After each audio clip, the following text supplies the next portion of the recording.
আজ জাতীয় সংসদের দক্ষিণ প্লাজায় জুলাই ঘোষণাপত্র পাঠ করবেন প্রধান উপদেষ্টা ডক্টর মোহাম্মদ ইউনূস। জুলাই গণঅভ্যুত্থান দিবসেই বিকেল ৫টায় আলোচিত জুলাই ঘোষণাপত্র উপস্থাপন পাঠ করবেন তিনি। জুলাই যোদ্ধাদের নানা বিষয়ে প্রাধান্য পাবে জুলাই ঘোষণাপত্রে। গণঅভ্যুত্থানের সকল পক্ষের উপস্থিতিতে এই ঘোষণাপত্র পাঠ করা হবে, যা বাংলাদেশ টেলিভিশন সরাসরি সম্প্রচার করবে।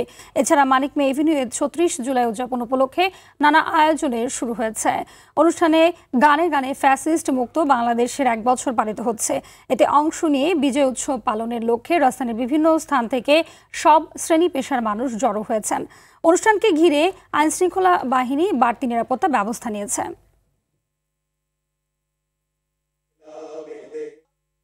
দর্শক, এ বিষয়ে সর্বশেষ জানাতে মানিক মে এভিনিউ থেকে সরাসরি যুক্ত হচ্ছেন সহকর্মী জাহিদ রহমান। জাহিদ, জানাবেন যে অনুষ্ঠানের সবশেষ কি অবস্থা রয়েছে এবং এই অনুষ্ঠানমালা কি চলছে কিনা, বিস্তারিত কি তথ্য রয়েছে আপনার কাছে? হাবিবা, আজকে ৩৬ জুলাই যে বিজয় উৎসব, গণ অভ্যুত্থানের যে বিজয়, সেটির জন্য মানিক মে এভিনিউতে এখন চলছে সেই উৎসব। এই উৎসবকে ঘিরে ইতিমধ্যে এখানে আয়োজন করেছেন নানা রকম আয়োজন।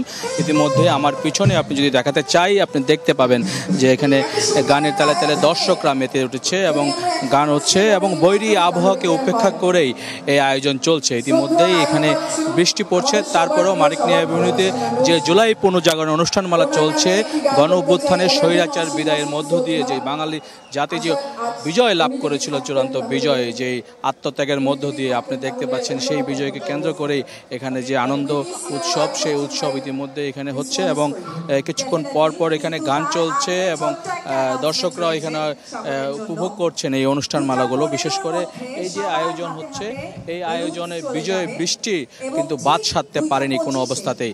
বৃষ্টিকে উপেক্ষা করেই মানুষ আজকে যে ১ বছর সেটি উদযাপন করছে এবং এই শুধু এখানেই নয়, রাজধানী জুড়ে সারা দেশেই আয়োজন চলছে বিজয় উৎসবের নানা কর্মসূচি।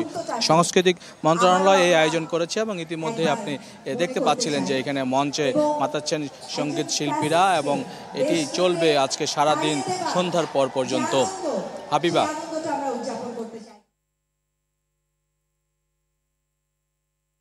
জি, ধন্যবাদ আপনাকে।